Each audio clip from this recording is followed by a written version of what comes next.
Welcome to the Temple of Flame.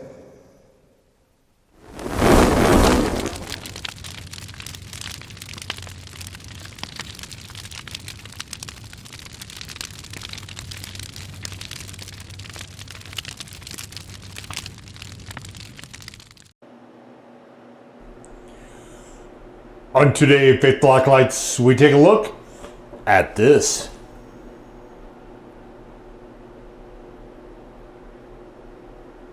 And what this is from Woodstock in this very lovely fluorescent pink coloration here, we have the Scotch Bonnet hot sauce. I actually like this sort of pepper in the background behind the lettering.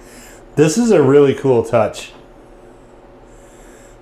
This sort of bright, almost pastel blue. Not quite, almost a neon blue, I guess. Kind of a light blue there. I think this is really cool. And so we've got a scale here. They're calling this Getting Hotter. It's just Scotch Bonnet and habanero, so it's not anything too blazing here. Where is Woodstock? Is this out of New York? Probably Costa Rica. Should be Providence, Rhode Island. No. Anyway, I don't see a reference to the music festival area. We've got water, Scotch Bonnet, and habanero, chili peppers, carrot, distilled vinegar, salt, modified cornstarch and xanthan gum, and ascorbic acid, and garlic. And it does, yeah, it definitely does have the sort of almost gloppy thickness that you would get from those particular thickeners, xanthan gum and cornstarch.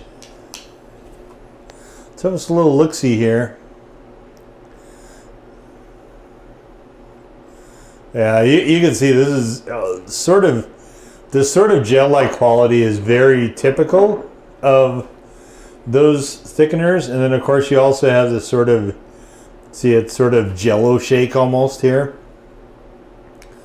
Coloration I think is pretty good. Definitely a sort of a pale yellowish orange, very light orange. Little bits and pieces of the pepper in there. I think it looks okay as far as visuals. It's not what I would say is super enticing, but I mean, it's fine. I think the color is sort of pretty. But let's get on into it.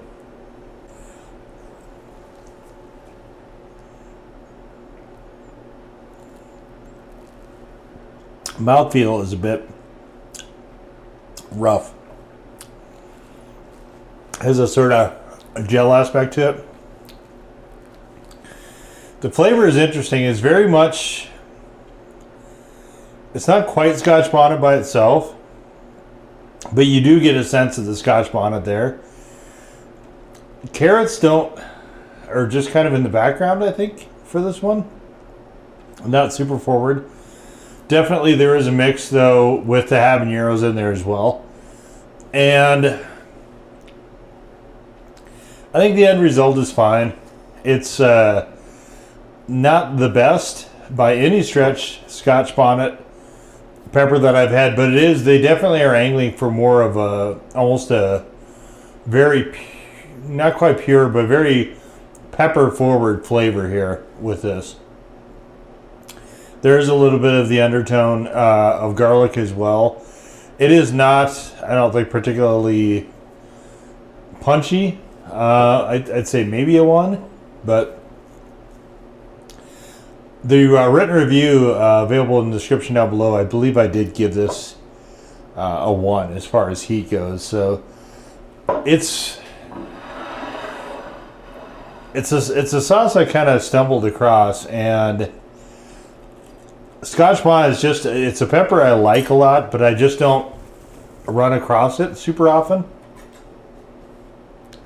in hot sauces in a form that I can have it, because it's very, very frequently paired with stuff like onions. So what I got here today is I went with some crispy green beans, which are just these, sort of breaded green beans. And I threw them in the air fryer, and we did that whole thing. But I'm just going to have this. A lot of times you get this in a restaurant and they pair it with a creamy sauce.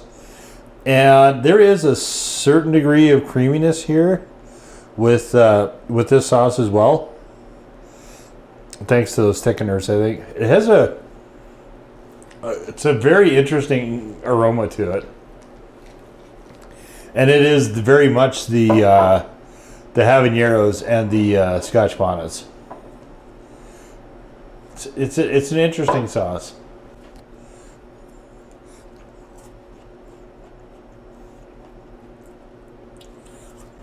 I think it works pretty well with vegetables, at least these.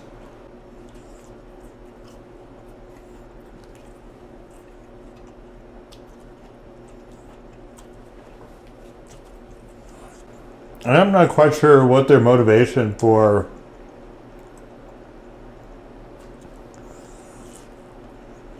the habaneros in there was. And if you want it hotter, just don't start with water as an ingredient.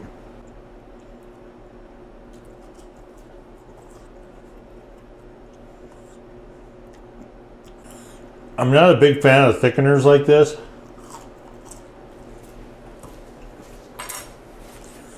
It isn't too egregious, but I do kind of wish it wasn't there.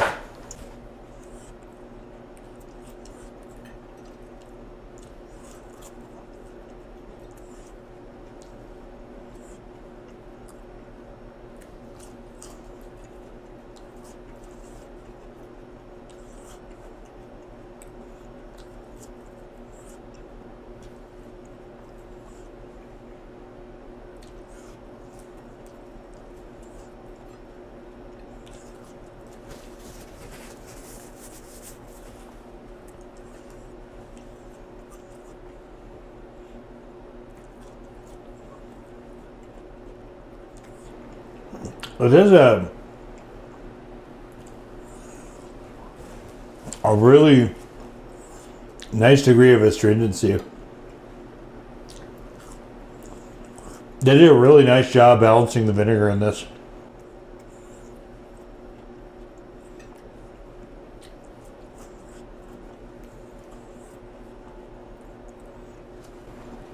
It's kind of wild to me that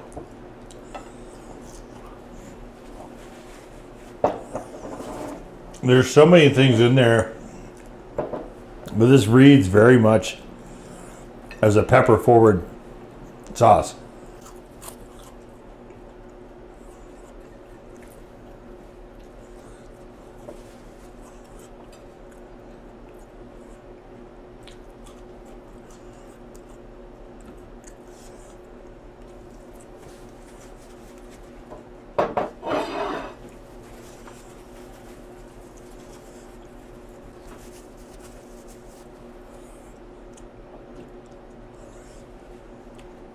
Because it is that thick, it also holds really well, but where it's this sort of degree of astringency that I don't think, for instance, I would very much care to have this on like a pizza, for instance, but on fried foods or breaded foods like that, it's a definite marvel. Quite good like that. And I can see where this would be good on something, you know, like a sub sandwich, for instance. I think you do some interesting things with this. It is a fairly basic sauce, though. So if you're looking for something that is more pepper forward above maybe other things, this would be not a bad one to pick up. It could be, I think, a pretty nice gateway sauce as well. It just... yeah, I mean, it's another one of those sauces that for me just kind of occupies that sort of okay-ish middle ground. And I definitely like it, but I don't love it. And to me, it's just using those kind of thickeners and stuff, I just don't like that kind of texture. And I really wish they would have developed this sauce a little bit more, I think. It is definitely very much more of a, I think, more of a pepper sauce than a, you know, if you differentiate between pepper sauce and a hot sauce, I don't really. But the idea that it is mainly meant to be the pepper as the flavor star of the sauce, this would probably be fairly up your alley. For me, I think it's just okay. But I'd never heard of Woodstock prior to picking this up, so it's always interesting to try and find new stuff that you've never heard of as well. So yeah, just kind of a little one-notey, kind of almost a pedestrian sauce, I guess. But you know, like I said, if you're looking for a sort of gateway, sort of stepping stone, and you really want to focus more on the flavor of Scotch Bonnets, kind of paired a little bit with habaneros there, this would be worth trying to see if you can locate a bottle of, for sure. So, but yeah, we'll just leave it right there. That was the Woodstock Scotch Bonnet hot sauce. Now go forth in peace to serve the flame.